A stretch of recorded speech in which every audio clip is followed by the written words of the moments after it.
Hey everyone, I'm about to tell you what happens to people who peaked in high school. In a way, this is also the story about how I met my girlfriend. Dare I say, the love of my life? I was raised in a small town in Ohio. There was literally nothing to do for miles around.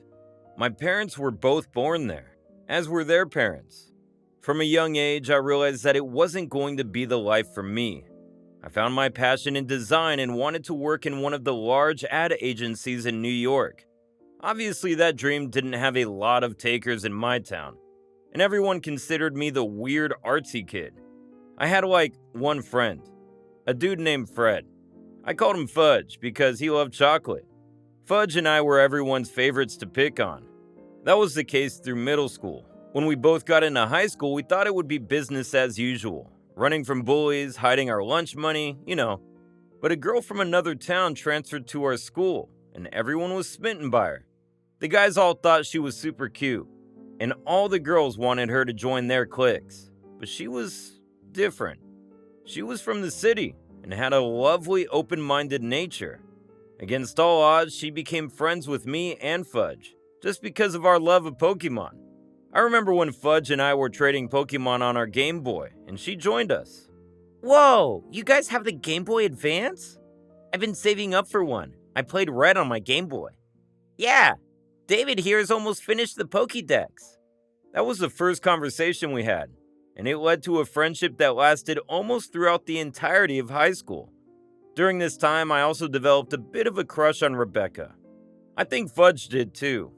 We were all close, and it was only natural that we developed feelings. However, by our senior year, Rebecca started to change a lot.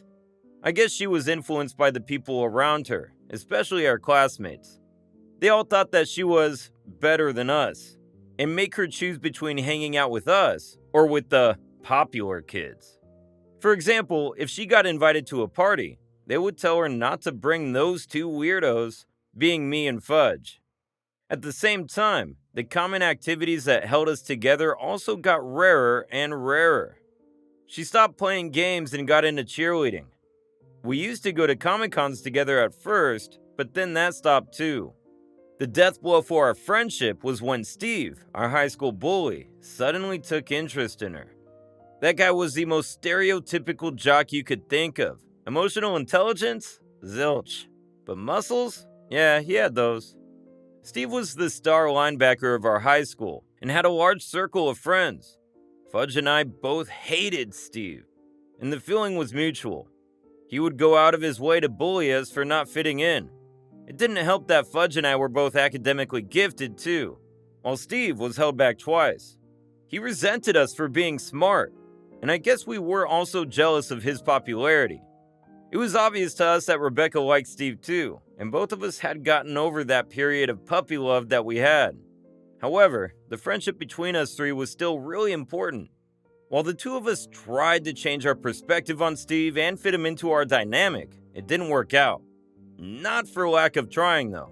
Everywhere we went, Rebecca insisted on bringing Steve along, and Fudge and I tried our best to talk to him. It didn't work. And all that happened was a milder form of bullying. I remember when we did a movie marathon for Lord of the Rings. Steve was just scoffing the whole way through. Eventually, I had to ask him what the issue was. Hey man, if you don't like it, that's fine. But some of us enjoy the movies and want to watch without you snorting at everything. Sorry dude, I just don't get how you like this garbage. I mean, a bunch of tiny people fighting an eye? Rebecca, you can't tell me you're into this stuff too, right? Well, I do like it. Nah, babe, you gotta do better. When you're with Steve-O, you gotta have some class. What's your definition of class, dude? Sitting under the bleachers drinking Bud Light? Or wrecking your dad's Mustang? Evidently, I touched little old Steve-O's nerves, and he got into a scuffle with me and Fudge. After that day, Rebecca said that she was going to keep us away from Steve, but promised that we would still remain friends. To nobody's surprise, we eventually drifted apart. When we graduated, I got admitted into Syracuse University and went to pursue my dream career. Fudge went to West UCLA to major in engineering. On the day of our graduation, Steve proposed to Rebecca to whoops and cheers from the crowd. She accepted, and they moved into a small house together. I was happy for Rebecca, but we didn't get an invite to her wedding. I chalked it up to friends falling apart. I ended up moving to New York permanently and got my dream job in an apartment near Greenwich Village. I was fulfilled professionally and personally. Even though I'm still a bit of a nerd now, my time at college made me realize that the only reason I was an introvert was because I didn't have the right people around me. When I found my own set of folks, I became much more confident and social. Something to note is that during all this time, I haven't been back home that often. Obviously, I go visit my mom and dad sometimes, but I definitely don't make the flight back to Ohio any more than I need to. That means no old get-togethers, high school reunions, nothing. Nada. In fact, the only person outside of my family that I kept in touch with was Fudge, and we just visited each other either in New York or LA. In 2024 though, Fudge texted me when we got the email for our high school reunion, and suddenly said that he wanted to go. I called him to ask about this sudden desire to go back to our dingy old high school and awkwardly walk around the gym, and he had a pretty interesting idea. I'm telling you, man, I want to go back there. I just got a huge promotion. I want to pull up in a Mercedes and rub it in everyone's faces. Oof. Is it worth it? I mean, why take a day off and waste it back there? Well, there's one more thing, but I want to keep it a surprise. Just trust me when I say it's worth it, man. When he said that, curiosity got the better of me. I decided that it couldn't hurt to go to my high school's reunion just once, right? Even if I didn't really keep in touch with anybody, Fudge would be there. To be honest, some selfish part of me also wanted to go. My parents also loved to have me home too. So that was a bonus. So for the first time, I RSVP'd. Yes. The reunion was a month after the email. I flew back to my hometown and met up with my parents. It was nostalgic to go around my old haunts. I went to the park where I used to sketch and to my favorite comic book store. While I was chatting with the store owner, who else but Fudge would walk in? Next to him was a pretty blonde girl I had never seen before. Hey, David! I was just going over to your place. I wanted to introduce you to someone. This is Paula, my fiance. What? Congratulations, man! And nice to meet you. Is this the surprise you were talking about? Yep, that's right. I met Paula when I was working on a research project during my master's. We've been dating ever since. 2 years ago, we moved in, and last week, I proposed to her. It was her idea to come to the high school reunion. I told her about you and the kind of BS we had to go through as kids, and she thought it would be kind of closure to see where all the people who made fun of us ended up. Yep. I know it sounds stupid, but I feel like you guys held off on going to your reunions because you didn't want to face the people who bullied you in the past. And, well, if it was just you two showing up, they may still gang up on you. But I want to be there to hype my Freddy up. The pieces all fell together now, and I finally understood Fudge's insistence on coming for the high school reunion. His relationship with Paula was, and still is, so dang cute. They really are meant for each other. We caught up over some drinks, and I went home feeling melancholy about my love life. I had a few relationships after high school, but nothing that lasted. Strangely, I started thinking of my first crush, Rebecca. I had no idea what she was up to, and truth be told, had never thought about it. The reunion seemed like a good place to get back in touch. So when the time came to go, Fudge and I decided to really ball out. He had driven from LA in his fancy car just like he promised. I came in my old high school beater, an old Civic. I remember how Fudge, Rebecca, and I would drive to the mall with me behind the wheel, and it seemed like a fitting symbol for my first reunion. Dad had kept the car in decent shape for a beater. Despite the beat-up car, I was dressed to the nines. Heads turned and people whispered when we walked out, and I definitely heard a few people say, "Oh my God, they're from our high school?" We went in and danced to old songs and made small talk with a lot of people. For the first time, Fudge and I were really social, and a lot of people were definitely shocked by our glow-up. Something I learned from my younger colleagues. A few people tried to be a little passive-aggressive with us, and I won't lie, Fudge and I were just as sassy back to them. Don't get me started on Paula. She was hyping us up and rolling her eyes at anyone jealous of us. Overall, it was a great experience, and it did make the two of us feel better about our time in high school. I was on the lookout for Rebecca. I just wanted to speak to her and catch up, but she was nowhere to be seen. Neither was Steve. I assumed they were a no-show and shook off the thought of meeting Rebecca and focused on having fun with my friend. As things were winding down, a surprise appearance by our old principal happened. To whoops and cheers, he got the mic and said that there was a surprise performance by the girls of our reunion. A bunch of people got on stage, but my focus was on one person in the back. It was Rebecca. They were singing in a choir, and it was the icing on an already great day. I don't even remember what song it was, but it was amazing to see her on stage.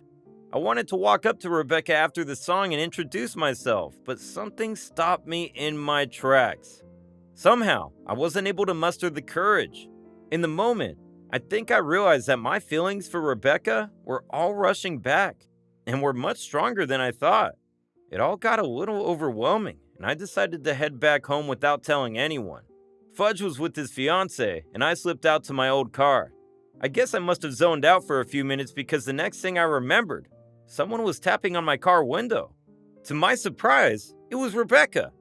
She had a flustered look on her face. "Hey, David? I didn't know you would come to the reunion. Ha! I don't have time to explain, but can I stay with you for the night? Something's happened." I immediately opened the door and let her in, not really knowing what was going on. "Thanks. I need you to drive. I'm really sorry that we met like this. I saw you in the crowd and wanted to say hi, but you walked out. And well, after that, Steve came into the hall and started causing a scene. We've been divorced for a year, but he still makes my life hell." I'm sorry to hear that. And it's nice to see you too. We can go to my parents' house. I'm sure they would understand. I heard a crash behind me as I put the car in gear and moved out of the parking lot. A fat, balding guy had just tripped over a bunch of trash cans and was trying to run toward my car. Stop! Stop there! Rebecca, come back! This isn't over! You ruined my life! His speech was slurred and he was clearly drunk and angry. I floored it and we made it back to my parents' place. They both remembered her and were sympathetic about the situation. After setting in, giving the guest room to Rebecca, we started talking about how our lives had panned out. I told her all about my life and career, and Rebecca was really impressed with what I had made of myself. "Wow, David, you managed to do well for yourself. I wish we had stayed in touch, but..." "But what?" "I'll be honest. Fudge and I both resent the way you just cut us off." "I know, I'm sorry for what I did. Well, the thing is, Steve forced me to stop talking to any male friends I had. He was really sweet to me in high school, but there were a lot of red flags. I was young and stupid. After we got married, things got worse, and I cut off a lot of my friends. We tried to have kids to solve our marriage, but it never happened to us. Eventually, he quit his job as a football coach, and I tried to support the both of us financially. I'm sorry, I'm speaking about the past. Eventually, I realized that I needed to respect myself, and I filed for a divorce after he picked up a drinking habit. He's never been able to accept it. This choir performance was my way of getting back in touch with the people I knew in high school, my old friends, but he ruined it." We ended up talking until midnight, and I could see the same person I had a crush on all those years ago, but it felt like it wasn't a crush. I began to think, was she the reason I couldn't manage a relationship? Was I stuck on her?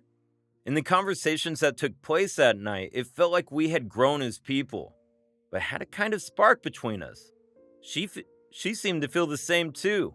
We didn't breach the topic, but I was going to ask her to grab lunch with me sometime when I heard a crash from outside. Both of us looked at each other, stunned, and quietly tried to walk to the window. Before we could get there, a shadowy figure appeared in the window frame and swung a crowbar at it. It was the same person who shouted at us in the parking lot, who I knew to be Steve. He clambered over the shards of broken glass and started swinging the crowbar around. "Rebecca, who is this? Who are you with? Were you two..." "No, Steve, it's nothing like that. Besides, you can't control who I spend time with. It's over between us." "Nah, babe. You said it was over. I never did. Don't you think it should be something we both agree on? I gave the best years of my life to you, and then you just up and left me? You thought you could escape me? You're nothing without me! Shut up, man. You're the one who's nothing anymore. What happened to you, Steve-O? Realize that you peaked in high school? Rebecca told me about how bad you made her life. All the guilt tripping and manipulation, the controlling BS you pulled. She left because she deserves better. And you don't have a say in that. I saw a faint glimmer of recognition in Steve's eyes. He realized who I was, even in his addled state. Suddenly, he turned towards me and started to raise his arm. I thought I would have to fight him, and I was more than ready to lunge at him. But there was a sudden bang and everything turned into chaos. Steve was howling.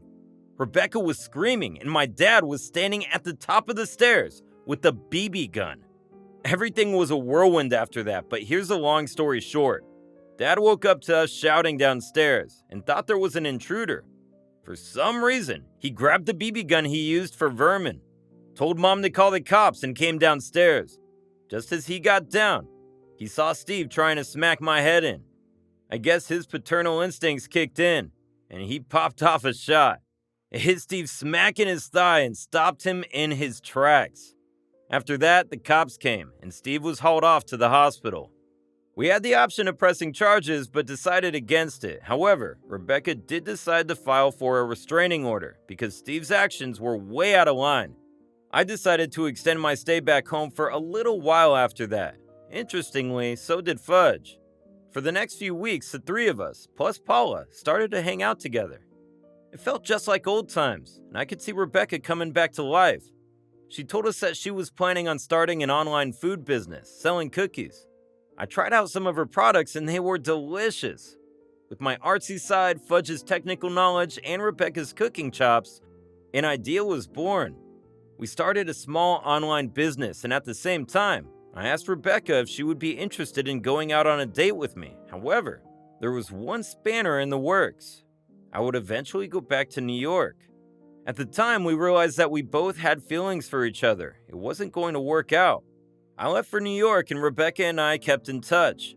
Her online business began to take off with a lot of favorable reviews across the states, and it began to pay dividends for all three of us. But once again, I felt like we would be nothing more than just friends. However, a month after I left my hometown, I was surprised to see someone on my doorstep. The person I realized I loved. Hi, I'm sorry if this is sudden. No, it's fine. I'm really happy to see you. I'm really happy to see you too, David. I thought about it, and I wanted to ask, is the offer for the date still up? I always knew you were going to go back to New York, and I wanted to stay and rebuild myself back home. The thing is, in that small town, everywhere I go, people still look at me as Steve's ex. I also wanted to make sure the restraining order went through before I started getting back into dating. It was for the best, I think. I mean, I can't say I disagree, but Rebecca, you shouldn't just leave because Steve is going to be a shadow over your life. It isn't fair for you to have to concede like that. No, I think it's for the best. I needed a fresh start, too. New York seemed like a good place. My parents saw my business flourish, and they've given me some capital to set up here. Maybe I can open a small shop eventually, instead of just selling online. Her ambitions and Steve's toxicity had brought Rebecca to New York, and also to me. We went out for lunch the next day, and we've been together ever since. As for Steve, he stuck to the restraining order, and from what I've heard from my parents, he's become a good-for-nothing who just coasts around town. I guess he's going to live off of his parents' money until he gets things back on track. Rebecca and I went to Fudge's wedding together, and just like back in Ohio during the reunion, it felt like old times. I was Fudge's best man, and Rebecca was one of Paula's bridesmaids since the two of them had become really close. After a few months, Rebecca and I moved in together, and it was great to see her finally shed all the pain she had from her old relationship.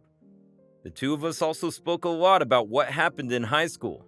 I didn't know about it at the time, but Rebecca was struggling a lot after moving to our school, and even though people never bullied her outright, they did to me and Fudge. There was a lot of meanness going on that she never told the two of us about.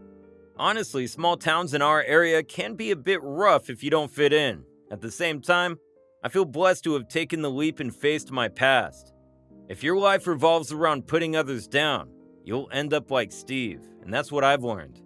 At times, I wonder how he put himself in such a bad position. How did he fumble the chance for the perfect life? I can't really answer that, but I think it has something to do with how entitled he was, and how badly he wanted to make others feel small. And one more thing, it's good to take chances. I wouldn't have a wonderful girlfriend, a stronger bond with Fudge, or an exciting new business if I didn't go to that reunion. It's crazy to think that a single decision led to all of this happening. When the pieces come together, life really does become worth it.